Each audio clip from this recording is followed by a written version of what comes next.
नमस्कार। यह है कहानियों का अद्भुत संसार किस्सा कहानी। और किस्सा कहानी में मैं मंजीत ठाकुर आपको सुना रहा हूँ उर्दू के मशहूर कहानीकार कृष्णचंद्र की लिखी कहानी पूरे चांद की रात। सुनिए आज इसका दूसरा हिस्सा। जरबालू खा के हमने खुश्क खुबानियां खाई। खुबानी पहले तो बहुत मीठी मालूम नहीं होती, मगर जब दहन के लुआब में घुल जाती तो शहद और शक्कर का मजा देने लगती।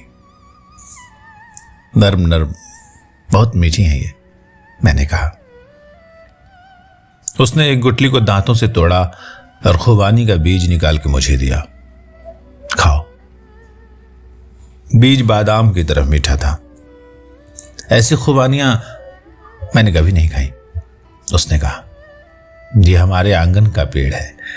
हमारे यहां खुबानी का एक ही पेड़ है, मगर इतनी बड़ी और सुर्ख और मीठी खुबानियां होती हैं उसकी कि मैं क्या कहूं।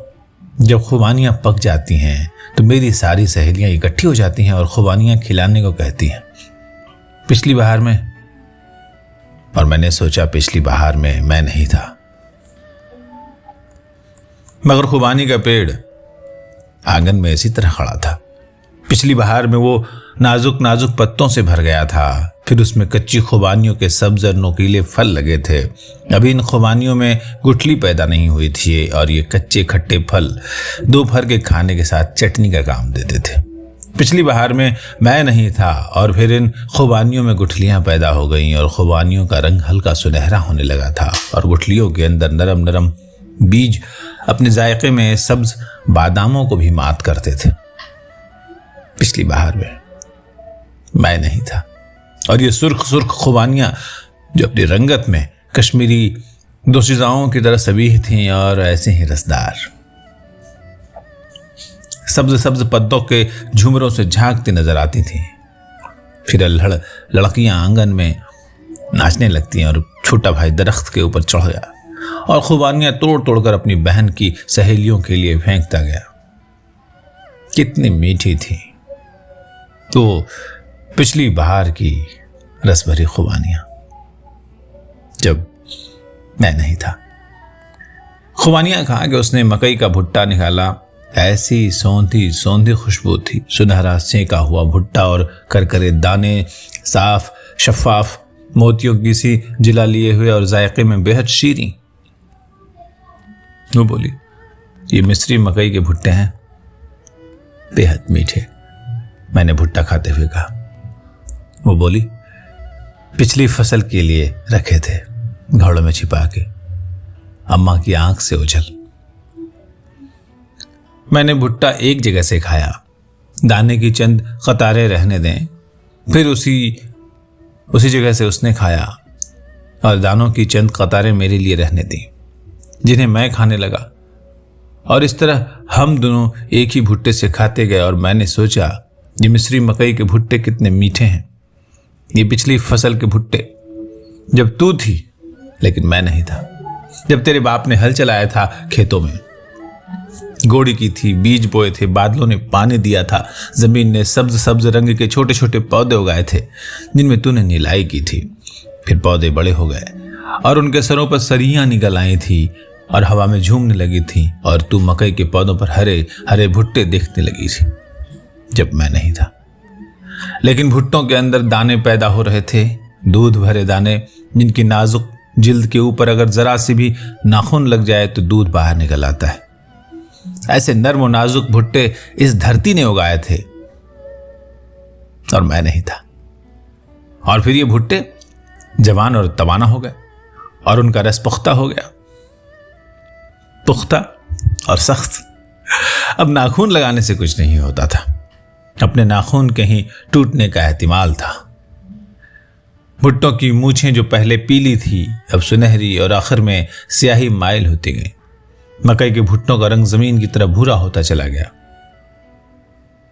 मैं जब भी नहीं आया था और फिर खेतों में खलियान लगे और खलियानों में बैल चले और भुट्टों से दाने अलग हो गए और तूने अपनी सहेलियों के साथ मोहब्बत के गीत गाए और छोटे से भुट्टे छुपा के सेंक के अलग रख दिए, जब मैं नहीं था। धरती थी, तख्लीक थी, मोहब्बत के गीत थे, आग पर सेंके हुए भुट्टे थे, लेकिन मैं नहीं था। मैंने मुसरत से उस की तरफ देखा और कहा, आज पूरी चांद की रात को जैसे हर बात पूरी हो गई है। कल तक पूरी नहीं थी, आज पूरी है। उसने भुट्टा मेरे मुंह से लगा दिया। उसके होठों का गर्म गर्म लम्स अभी तक इस भुट्टे पर था। मैंने कहा, मैं तुम्हें चूम लूं? वो बोले, हर्ष, कश्ती डूब जाएगी। तो फिर क्या करें? मैंने पूछा। वो बोले, डूब जाने दो। वो पूरे चांद की रात मुझे अब तक नहीं भूलती। मेरी उम्र 70 बरस के करीब है, लेकिन वो पूरे चांद की रात मेरे जहन में इस तरह चमक रही है जैसे वो अभी कल आई थी। ऐसी पाकीज़ा मोहब्बत मैंने आज तक नहीं की होगी, उसने भी नहीं की होगी। वो जादू कुछ और था जिसने पूरे चांद की रात को हम दोनों को एक दूसरे से यूं मिला दिया कि वो फिर घर नहीं गई, उसी रात मेरे साथ भाग आई और हम 5-6 दिन मोहब्बत में खोए हुए बच्चों की तरह इधर उधर जंगलों के किनारे, नदी नालों पर, अखरोटों के साए तले घूमते रहे, दुनिया और माफिया के बेखबर। फिर मैंने ऐसी झील के किनारे एक छोटा सा घर खरीद लिया और उसमें हम दोनों रहने लगे। कोई 1 महीने के बाद मैं श्रीनगर गया और उससे ये कह के गया कि तीसरे दिन लौट आऊंगा। तीसरे दिन मैं लौट आया तो क्या देखता हूं कि वो एक नौजवान से घुल मिल के बातें कर रही है। वो दोनों एक ही रकाबी में खाना खा रहे थे, एक दूसरे के मुंह में लुक़्मे डालते जाते हैं और हंसते जाते हैं। मैंने उन्हें देख लिया, लेकिन उन्होंने मुझे नहीं देखा। वो अपनी मुसर्रत में इस कदर महब थे कि उन्होंने मुझे नहीं देखा। और मैंने सोचा कि ये पिछली बहार या उससे भी पिछली बहार के महबूब है जब मैं नहीं था, और फिर शायद आगे भी कितनी ही ऐसी ही बहारें आएंगी, कितनी ही पूरे चांद की रात जब एक मोहब्बत एक फाहिशा औरत की तरफ बेकाबू हो जाएगी और उरिया होके रक्स करने लगेगी। आज तेरे घर में खिजा आ गई है जैसे हर बहार के बाद आती है, अब तेरा यहाँ क्या काम। इसलिए मैं ये सोचकर उनसे मिले बगैर ही वापस चला गया और फिर अपनी पहली बहार से कभी नहीं मिला। और अब मैं 48 बरस के बाद लौट के आया हूं। मेरे बेटे मेरे साथ हैं, मेरी बीवी मर चुकी है और मेरे बेटों की बीवियां भी, उनके बच्चे मेरे साथ हैं और हम लोग सैर करते करते संबल झील के किनारे आ निकले हैं। और अप्रैल का महीना है और सहपहर से शाम हो गई है और मैं देर तक पुल के किनारे खड़ा बादाम के पेड़ों की कतारें देखता जाता हूं और खनुक हवा में सफ़ेद शगुफों के लुच्छे लहराते जाते हैं और पगडंडी की खाक पर किसी से जाने पहचाने कदमों की आवाज सुनाई नहीं देती। एक हसीन दोशीज़ा लड़की हाथों में एक छोटी सी पोटली दबाए पुल पर से भागती हुई गुजर जाती है और मेरा दिल धक से रह जाता है। दूर पार तंगों से परे बस्ती में कोई बीवी अपने खाविंद को आवाज दे रही है, वो उसे खाने पर बुला रही है। कहीं से एक दरवाजा बंद होने की सदा आती है और एक रोता हुआ बच्चा यकायक चुप हो जाता है। छतों से धुआं निकल रहा है और परिंदे शोर मचाते हुए एकदम दरख्तों की घनी शाखों पर अपने पर फड़फड़ाते हैं और फिर एकदम चुप हो जाते हैं। जरूर कोई मांझी गा रहा है और उसकी आवाज गूंजती गूंजती उफ़ुक़ के इस पार गुम होती जा रही है। मैं पुल को पार करके आगे बढ़ता हूँ। मेरे बेटे और उनकी बीवियां और बच्चे मेरे पीछे आ रहे हैं। वो अलग अलग टोलियों में बटे हुए हैं। यहाँ पर बादाम के पेड़ों की कतार खत्म हो गई, तल्ला भी खत्म हो गया, झील का किनारा है, यह खुबानी का दरख्त है, लेकिन कितना बड़ा हो गया है। अगर कश्ती, ये कश्ती है, मगर क्या ये वही कश्ती है? सामने वो घर है, मेरी पहली बहार का घर, मेरी पूरे चांद की रात की मोहब्बत। घर में रोशनी है, बच्चों की सदाएं हैं, कोई भारी आवाज में गाने लगता है, कोई बुढ़िया उसे चीख कर चुप करा देती है। मैं सोचता हूं आधी सदी हो गई, मैंने इस घर को नहीं देखा। देख लेने में क्या हर्ज है, आखिर मैंने उसे खरीदा था। देखा जाए तो मैं अभी तक उसका मालिक हूं, देख लेने में हर्ज ही क्या है। मैं घर के अंदर चला जाता हूं। बड़े अच्छे प्यारे बच्चे हैं। एक जवान औरत अपने खाविंद के लिए रकाबी में खाना डाल रही है, मुझे देखकर ठिठक जाती है। 2 बच्चे लड़ रहे थे, मुझे देखकर हैरत से चुप हो जाते हैं। बुढ़िया जो अभी गुस्सा में डांट रही थी, थम के पास आके खड़ी हो जाती है, कहती है, कौन हो तुम? मैंने कहा, ये घर मेरा है। वो बोली, तुम्हारे बाप का है? मैंने कहा, मेरे बाप का नहीं, मेरा है। कोई 48 साल हुए मैंने इसे खरीदा था। बस इस वक्त तो यूं ही इसे देखने के लिए चला आया, आप लोगों को निकालने के लिए नहीं आया हूं। ये घर तो बस समझिए अब आपका ही है, मैं तो यूं ही। मैं ये कहकर लौटने लगा। बुढ़िया की उंगलियां सख्ती से थमकर जम गईं। उसने सांस जोर से अंदर को खींची। बोली, ओ तुम हो? अब इतने बरस के बाद कोई कैसे पहचाने।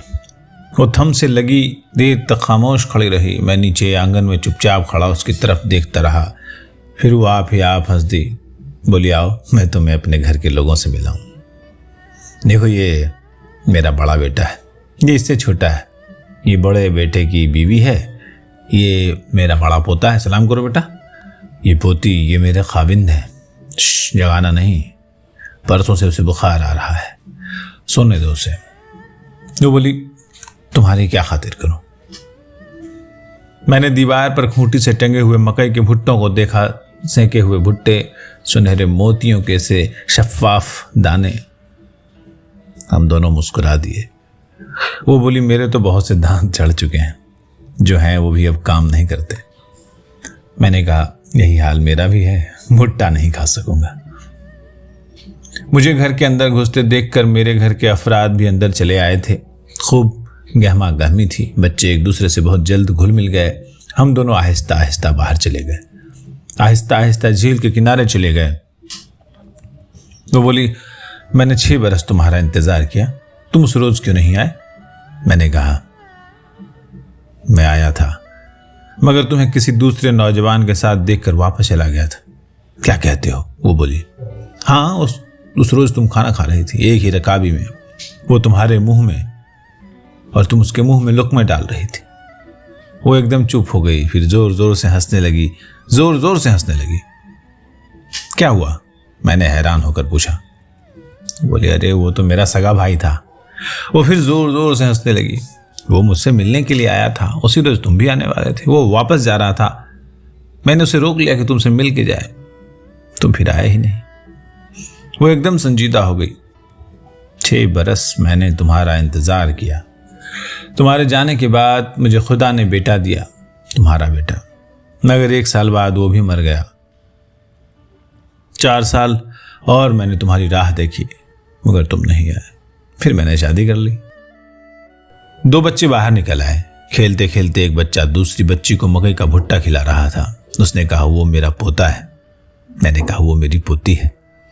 वो दोनों भागते भागते झील के किनारे दूर तक चले गए। जिंदगी के 2 खूबसूरत मुरक्के, हम देर तक उन्हें देखते रहे। वो मेरे करीब आ गई तो बोली, आज तुम आए हुए हो तो मुझे अच्छा लग रहा है। मैंने अब अपनी जिंदगी बना ली है, इसकी सारी खुशियां और गम देखे हैं। मेरा हरा भरा घर है और आज तुम भी आए हो, मुझे जरा भी बुरा नहीं लग रहा है। मैंने कहा, यही हाल मेरा है। सोचता था जिंदगी भर तुम्हें नहीं मिलूंगा, इसलिए इतने बरस इधर कभी नहीं आया। अब आया हूं तो जरा रत्ती भर भी बुरा नहीं लग रहा। हम दोनों चुप हो गए। खेलते खेलते बच्चे हमारे पास आ गए। उसने मेरी पोती को उठा लिया, मैंने उसके पोते को। उसने मेरी पोती को चूमा, मैंने उसके पोते को। और हम दोनों खुशी से एक दूसरे को देखने लगे। इसकी पुतलियों में चांद चमक रहा था और वो चांद हैरत और मुसर्रत से कह रहा था, इंसान मर जाते हैं लेकिन जिंदगी नहीं मरती।